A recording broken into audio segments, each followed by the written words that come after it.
Breakfast పిలిచాడు, నేను బ్రేక్ఫాస్ట్కి వచ్చాను, బ్రేక్ఫాస్ట్ చేసి పోతాను. మరి వేరే వాళ్ళు ఎవరైనా వచ్చి మేము వస్తామంటున్నారు, వచ్చినప్పుడు ఎట్లా చెప్పాలో చెప్తాను.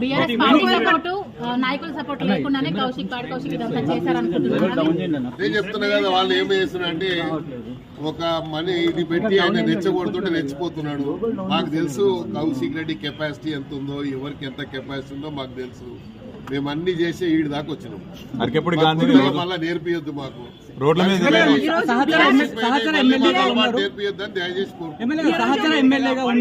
కౌశిక్ రెడ్డి అప్పట్లో పార్టీ ఆఫీస్ లో చేస్తారా, సమావేశం ఈడ చేస్తారా? మేడ్చల్ జిల్లా వరకు అవగాహన ఉండి మాట్లాడుతారా, అవగాహన లేకుండా జిల్లా పార్టీ ఆఫీస్ లో అవి చేయండి, లేకుంటే హెడ్ ఆఫీస్ లో చేయండి. విస్తృత సమావేశం అంటే మొత్తం అందరు రావాలి కదా. అందరు రావడానికి గాంధీ ఇల్లు దొరికినాయి. ఇన్ని రోజుల నుంచి ఎందుకు చేయలేదు?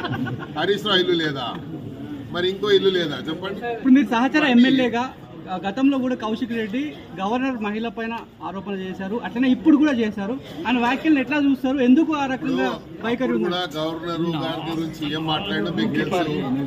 ఆయన ఇచ్చిందని మర్చి పెట్టుకోవాలి అది మాట్లాడారు. ఆడవాళ్ళంటే గౌరవం లేదు, ఆడవాళ్ళంటే గాజులు వేసుకునే వాళ్ళే అని అనుకుంటున్నాడు. మరి ఆడవాళ్ళ శక్తి తెలియదు ఇంకా ఆయనకు. ఆడవాళ్ళ శక్తి చూపిస్తే మళ్ళీ కౌశిక్ రెడ్డి కూడా తిరగాడు. మా దగ్గర ఎట్లా ఉంటే ఆడవాళ్ళు ఉన్నారంటే ఒక్కసారి వదిలితే చాలు, ఇక ఏముంటాయి పై మీద. క్యూ న్యూస్ ఛానల్లో పనిచేయటకు అనుభవం గల సీనియర్ వీడియో ఎడిటర్స్ కావాలను సంప్రదించవలసిన నెంబర్ 8688926084. qnewsads@gmail.com ను సంప్రదించండి. లైక్ చేయండి.